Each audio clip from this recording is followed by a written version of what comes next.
In today's show, we're going to look back at all of the action from Monday. Michael Bolton. Thanks, Josh. It's Michael Bolton here, and it's time for another episode of the Locked On Fantasy Basketball Podcast. Let's get to it. Let's get to it, indeed. You are Locked On Fantasy Basketball, your daily fantasy basketball podcast, part of the Locked On Podcast Network.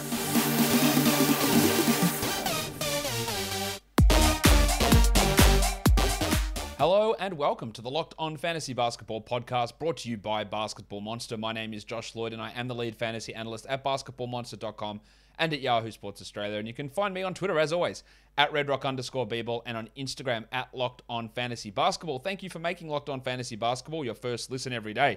We are free and available on all platforms. Okay, we've got games to talk about, 7 of them on Monday. Some injuries, some interesting performances, some news. I reckon we get into it. Let's get it on, Gilly. News. DeAndre Jordan has been waived. 3 years too late. I don't know why it took this long. I don't know why the Lakers didn't dump him at the trade deadline for literally nothing, like just send away for the fake rights to a European player so they didn't have to take on this tax hit. But their front office isn't good. So I guess that makes a little bit of sense. He's gone, and Philadelphia is going to be aggressive in pursuing him. Woj. That's what Woj tweeted. Daryl, my good friend Daryl Morey, what are you doing? I don't think you need to be aggressive in pursuing DeAndre Jordan. I wouldn't bother playing him. He's almost one of the worst players in the entire NBA this season. And I get it, you need a center behind Joel Embiid, but I'd want Goldfinger in there, Charlie Bassey. I'd rather him in there. There's not Damian Jones. Moses Brown. That option is probably a better option. DeAndre Jordan is terrible. And the fact that they think they have to be aggressive to go and get him, like, you don't have to. Surely no one else is grabbing this guy. Surely no one else wants DeAndre Jordan. Has nobody watched the Lakers play this year? This doesn't make any sense to me. Just from a basketball perspective, why would you want DeAndre Jordan? I don't know. They are replacing him with DJ Augustin. There's no fantasy value really in him, but he's maybe a capable point guard. I don't know. They're also signing Wenyen Gabriel to a two-way deal. He was with the Pelicans last. I assume that he's replacing Sekou Doumbouya, who was on a two-way with the Lakers. There's not really much there, but Gabriel's an interesting player. He's got some ability. Klay Thompson will miss tomorrow's game. There's a chance he's back for Thursday, but he might miss multiple games with this illness. So the boost there is for Gary Payton, maybe for Jordan Poole, maybe Moses Moody in deeper leagues who started last game. Josh Giddey's also going to miss some significant time. It looks like he's going to miss, you would think, at least this week, maybe the next 2 weeks. And if you're in the playoffs, you can't afford to hold. I know that I like Josh Giddey, and I think that he's been undervalued in fantasy a lot this year. But if someone's out, and they're out for a long time, and you don't even know when they're coming back, it's very hard to hold on to that player. And you've got to consider that. Durant will also miss tomorrow. Kevin Durant, that is. Not that there's another Durant. He'll also miss tomorrow. Maybe he's back later this week, but we don't know that. Well, Ben Simmons, it looks like it's going to be a while here for Simmons. And again, if you need a roster spot, you got to consider dropping him. I would say Simmons is out for the rest of this week. There's a possibility he's not back till late March with this back injury that's been bothering him apparently. It is an actual concern as to when he's coming back. Again, if you are in a spot where you need desperate wins and you need desperate roster spots and you're in a playoff battle or you're in the mix for the playoffs, you can't hold on to these players. Durant, different story because he'll be back in like a game or two. But Simmons, Giddey, if they're going to be out long term, Paul George, Draymond, Damian Lillard, Anthony Davis, it's impossible, I think, to hold them in most of those situations. Let's look at the top added players in fantasy over the last 24 hours. Number 1 is Trey Mann, being added in 31% of leagues. Big jump. That's with Josh Giddey out. Makes sense to add him.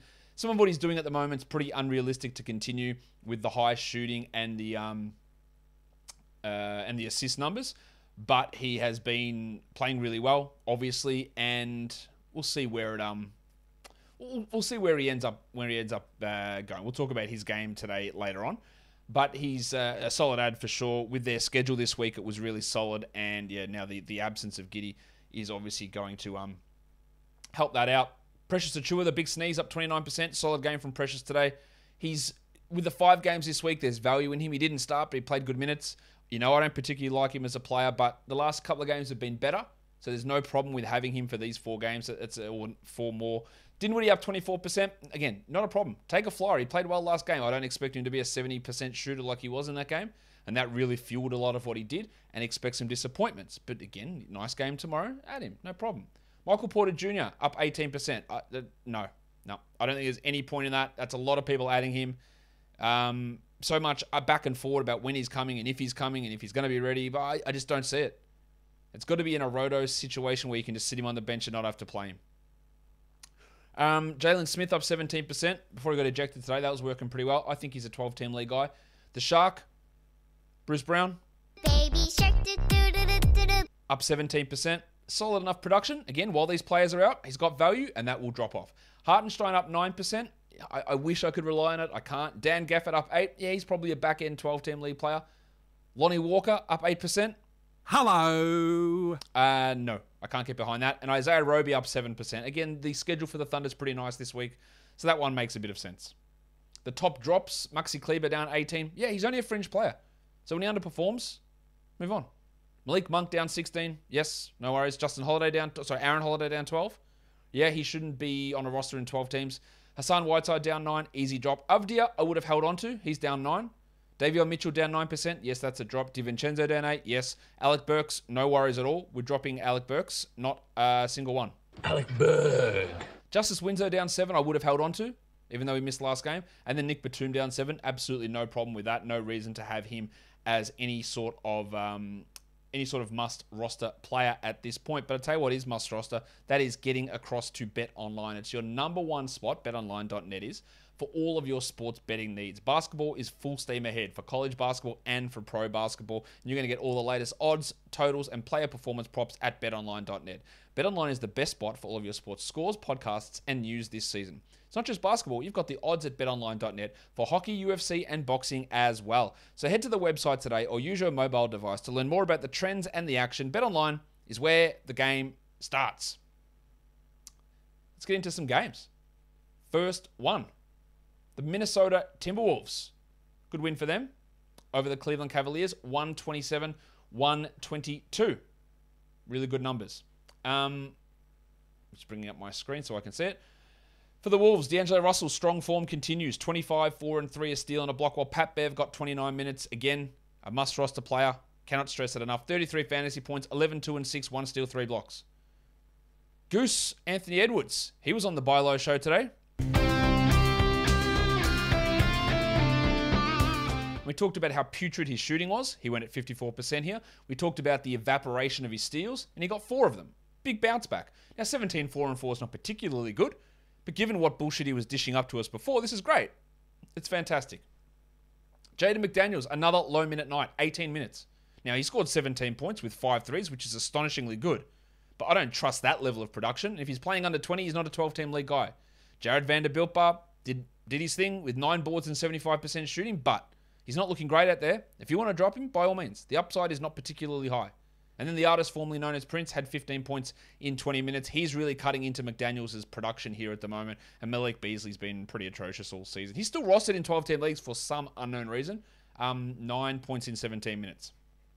Kevin Love had been really bad, and then he was really good. 26 points in 26 minutes, 5 threes, 4 assists. That's an excellent game for Love. 39 fantasy points. But if you dropped him, I wouldn't feel too bad. People are going to go up and down and have big games, and you can't predict that sort of stuff. Which game is going to be the good one, which one's going to be the bad one. Things were trending down. If you want to add him back, not a problem. If you want to drop him, no problem. I think while Garland remains out, Brandon Goodwin is a strong option. 17 points, 12 assists, 2 steals, and 2 threes. I think he's a better player than Rajon Rondo at this stage. Whether he keeps that backup role when Rondo's back, I don't know. But for now, while Garland's out, there's value in him. Mobley was strong with 15 and 10. Allen had 21 and 8. While the Discman, C.D. Osman, 28 minutes, hurt himself in like the first 30 seconds he was on the court, but returned. 21 points with 5 threes and 5 assists. That's his second really strong game in a row. 30 fantasy points here for Osman as well. I obviously don't look to that and go, I'm excited about adding him because LeVert and Garland are both out, but it's good. Well, Larry Markkinen can't hit shots. The last 2 games he had really good volume and that helped him, but only 7 shots, hit 2 of them. 29%, that's 10 and 4. I don't think, like in a 10 team, he's not a 12. He's not a 10-team league player. 12, he's really a borderline guy, and when LeVert and Garland play, I don't think he will be. The inefficiency is a real issue for him, and he's been inefficient for big stretches of this season, not just in today's game, or not just in the last 3 games, in fact. The Pacers and the Magic blow out the Pacers, 119-103. For Indiana, there was no Malcolm Brogdon, there was no Lance Stevenson, so they did not start Chris Duarte. They put Jalen Smith in, with O'Shea Brissett moving down to the 3. And Brissett, for all of the minutes that he's getting, and all of the hype, from some people, he's 198th over the last 2 weeks in 32 minutes because he is not a good shooter. 17% shooting here, 6.6 rebounds with a block. Now, I think he probably should be on a 12-team roster, but I cannot stress this enough, he is not that good. And I don't think he should be as heavily coveted as what he is. Halliburton was great, 23, 5, and 7, and Budrick Hield continued the assists, 6 of them here. Only the one board with 18 points, and some of his production dropped a little bit. It was a good game for the Dart. Problem with my Gogo-mobile. Gogo-mobile? No, not the Dart. Not the Dart. Yep. Goga Badadze played 21 minutes, had 11 points, 2 threes, and 2 blocks. Shot 80%. That's 2 solid-ish minutes games in a row for Goga, and not really solid-ish. This was a good game. But why did it happen? Well, Isaiah Jackson had 6 fouls in his first 4 minutes of action. Sorry, try again. 4 fouls in his first 6 minutes of action. He ended up playing 18 minutes, played through the fouls, had 2 blocks, 6 and 5. It is not a very good game. Right, but a lot of people look at this and go, oh, well, I'm dropping it. I'm dropping him now. And the way I say it to you, I've had a couple of things to say about this. Now, I talked about when the hype of Isaiah Jackson league winner was going around. I said, the dude's started one game, he's played 170 minutes. Like, we don't know. It's going to be a mess, I think. The minutes going to be all over the place, but he's probably the guy that I'd put my money on to at least have a grab and see where it goes. Right? That was my opinion on Jackson, and I said that multiple times. And I think he should be on a roster. But when you look at this and you go, well, he played 20 minutes last game and 18 minutes this game. If you are dropping someone, or if you are adding someone, right, you're not doing it based on what just happened. Because we look at it and go, well, there's a reason. Will he play 18 minutes every night if he doesn't get into foul trouble? Will he pick up 2 fouls in 4 minutes every game? And the answer to both of those questions is no. So while we look at this and go, yeah, that's really disappointing those last 2 games, and oh, shit that I had him and he underperformed, dropping him doesn't erase those past 2 games. It doesn't eliminate them and put someone better in his spot for those last 2 games. Now, if the minutes were trending down for reasons other than getting extreme foul trouble, then yeah, that makes sense to move on. I don't think it makes sense to move on in this scenario unless you just think he's going to rack up. He is going to foul a lot. I've got no doubt about that. He will foul a lot. But to this level, I don't think so. And I would hold. At least for now. Jalen Smith got ejected. He had 14 and 8 in 25 minutes. He was looking pretty good. I think he's a 12-team league player at this point. The Red Rooster played 22 minutes and didn't do too much. Don't think you need to be holding on to him in 12s. Let's talk about one of the good things of today, and that was the return of Markelle Fultz. Just awesome to have him back out there. It's a year and a half, not quite, removed from his ACL injury. 14 months, actually. Fultz played 16 minutes, had 10 points with 6 assists. He looked really good. He looked really, really strong. Really impressed with that. But a lot of people will look at this and go, look how good he looked. Rightfully so. And say, well, he's definitely a 12-team league player. Right? Markelle Fultz, actually no, let's try again. Nobody is a 71% shooter as a guard. And that's what Markelle Fultz did today. He was great. It was good to see him out there. I think he's going to need 30 minutes to be a solid 12-team league player. And historically, he has been a below-average field goal and free throw percentage player. He came out today, first game, feel-good story, excellent. Love it for him. But to do it on that level of shooting, 5 of 7, if he's 3 of 7, he has 6 points in 16 minutes, and we look at it and go, the 6 assists are nice for sure. But I'm not sure that there's a path to 28 minutes, 29 minutes a night for Fultz. And yeah, that's coming in the future. I don't really think that's happening. So I personally, again, at this point of the year, if we're in November, I probably would go, yeah, add him. Let's see where it goes. We're in March. Well, I'm in March right now. You're in March in a few hours in America. And it's fantasy playoffs. And I don't think you can deal with that. Jim Rakiki had been absolutely rolling prior to this. This was not a good game. Hold, though. Do not drop him. 6 points, 2 threes, a steal, and a block. Not a good game. Hold him. Franz Wagner also sliding a little bit. 15 15 points is fine, but it's just underwhelming somewhat. 2 steals, 3 assists. Like, that's not terrible. We're still holding him, of course. And I was impressed with Jalen Suggs. 27 minutes only, 14 points, 10 assists, 2 steals. So he lost a couple with Fultz coming back, as did Cole Anthony. But Suggs remains, I think, a 12-team league player. So does Cole, but this was really bad. 11 points on 21% with 3 assists. Remember at the start of the year when Cole Anthony was going crazy, and I was like, I could not have seen this coming. I completely whiffed on this. He's shooting unbelievably. And now, basically, after that first 6 weeks, he's a terrible field goal percentage player, exactly like he was as a rookie. Is Cole Anthony a drop? He's 123rd over the last 2 weeks. Maybe Fultz impacts him. I don't think so. But I'm definitely not ruling it out. Mo Bamba was good, 15 and 10 with a 111 in his 30 minutes, while Wendell had 21 and 12.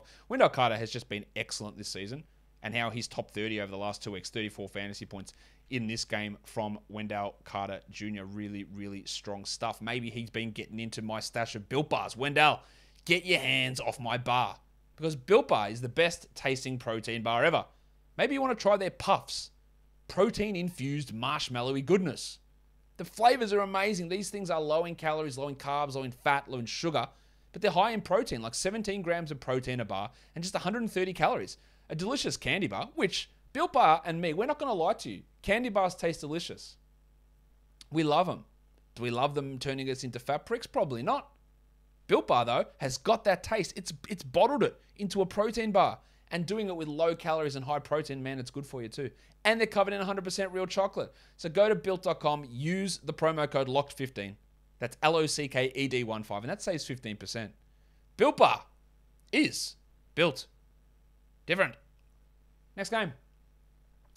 The Heat handled the Bulls pretty comfortably. We talked about this on the pregame show today. Someone saying, how far do you expect the Bulls to get in the playoffs? So we had, maybe out of the second round. I don't think they're in the best 4 teams in the East. I said I think the Heat would comfortably beat them, and they comfortably beat them here. The Bulls have this issue with getting off to really slow starts, and it's been a problem for them. But they'll be better than this, obviously. I'm just not sure how far they get. 99 to 112. For the Bulls, Ayo Dosunmu, 36 minutes, 18, 4 and 5, 2 steals and a block. Really good. I think he loses value when Lonzo and Caruso are back, but we're still weeks away from that. DeRozan, who was featured on the Sal High show, this is why. 18, 7 and 3 is totally good. 3 steals and a block is great. But he was shooting 58% from the field and it wasn't going to stick. He went 44% here. And that's why I said the numbers are going to drop a little bit. Levine had 22 points. Rough game from Vooch in his 26 minutes. It's Big Vucevic. What did he have? 14 and 7 in 26. Nothing great there. Well, Kobe White played 39. 9.6 assists. I think Kobe's a streamer for points and threes, and that's it. Javonte Green, look, just a really low upside player. Think Dorian Finney-Smith, but worse than him. Royce O'Neal, probably worse than him. He can get steals and blocks. He can rebound. But that's really about it, and it's very much up and down. Tristan Thompson was not good. 2 points in 16 minutes in this game, and Derek Jones had 2 points in his 20. For the Heat, got to play his sound because he was great here. Bam! Bam! Bam! Bam! 15, 7 and 5, 2 steals and 2 blocks. Great game. Bam was fantastic here. Tyler Hero on a real hot streak as well at the moment. Everyone has a hero. True. 0 people shouldn't have a hero. 20 points on 54% shooting. He's on a real hot streak.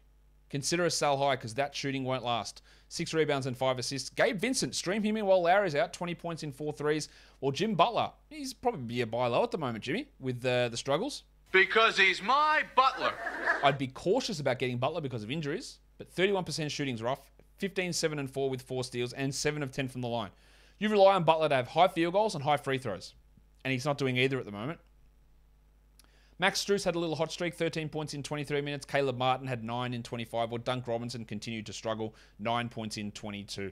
But we're not looking at Strus or Martin or Robinson as anything close to 12-team league plays. Yet, apparently, a lot of people still think Duncan Robinson should be rostered on a 12-team league roster. And they are, of course, very, very wrong. Let's look at the Toronto Raptors blowing the shit out of the Brooklyn Nets, 133-97. Scotland Barnes, big game from Barnesy. 28, 16, and 4, 5 steals and a block. It's one of the best fantasy games. I think it's his best game. Now, he had been struggling a little bit, 129th over the last 2 weeks. But this is great. This is fantastic. Of course, 86% shooting much makes us skeptical of it continuing. But that's just a fantastic performance.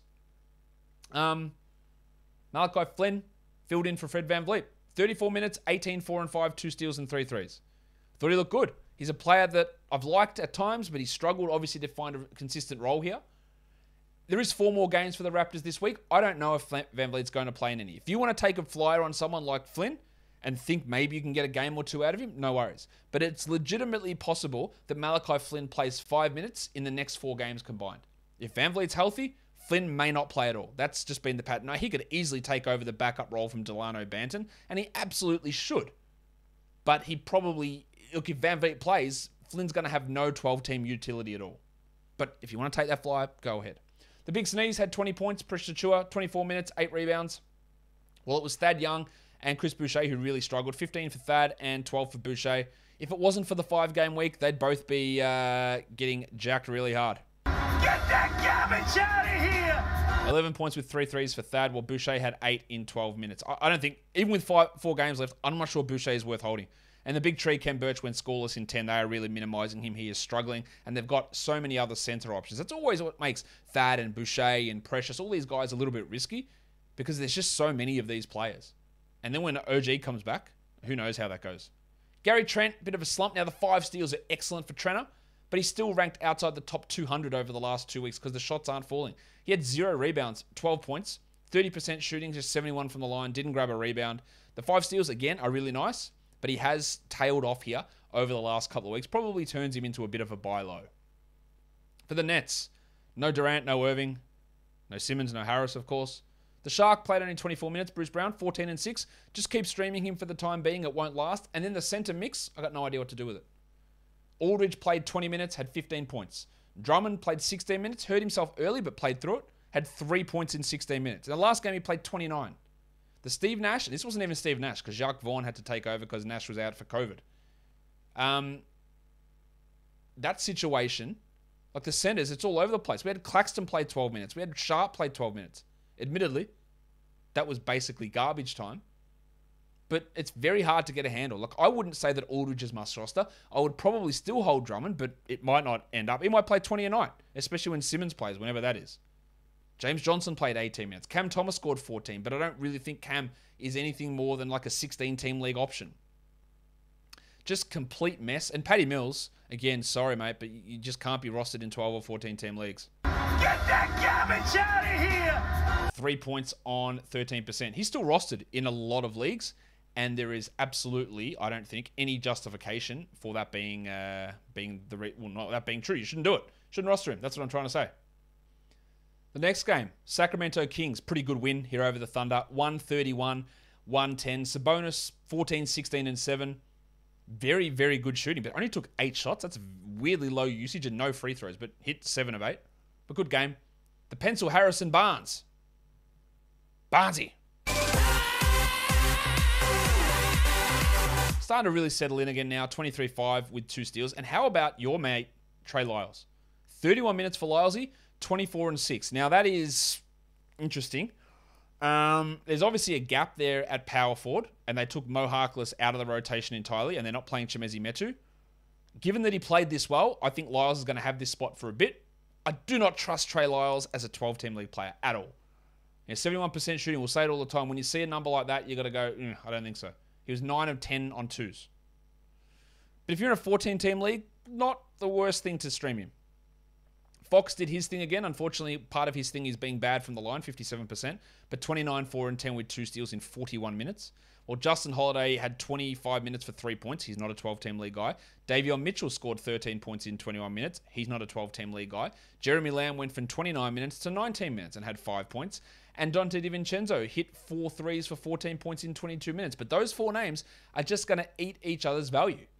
And it's going to make none of them 12-team league players in my mind. They're all like 14 to 16 or 18-team league guys. Damo Jones had the backup role with Rashawn Holmes out again. 3 blocks and 6 points in 17 minutes for him, as he looks to be like a deeper league serviceable player for the short term. As I said, Harkless and Metu out of the rotation. For the Thunder, it was Shai Gilgeous-Alexander and really nothing else.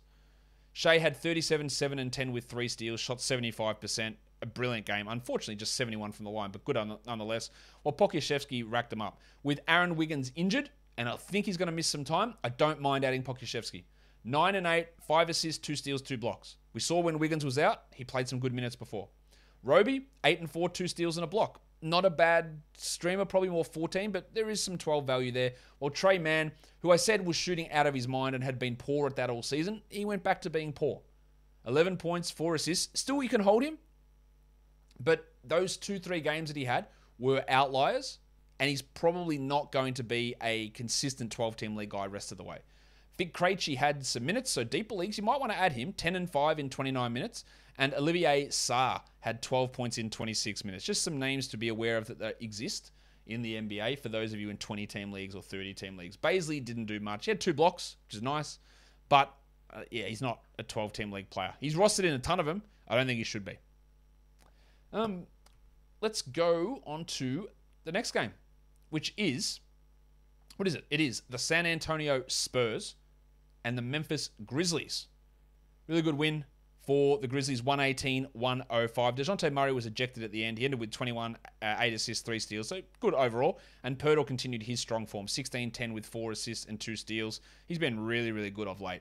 Solid game from McDermott. When you get 5 assists out of Dougie McDirt, you're pretty happy. It's just never going to happen again. While Devin Vassell, only 10 points, but 4 rebounds, 5 assists, and a steal. He remains a 12-teamer. And Keldon Johnson, who'd been shooting really well, was quite poor in that regard here.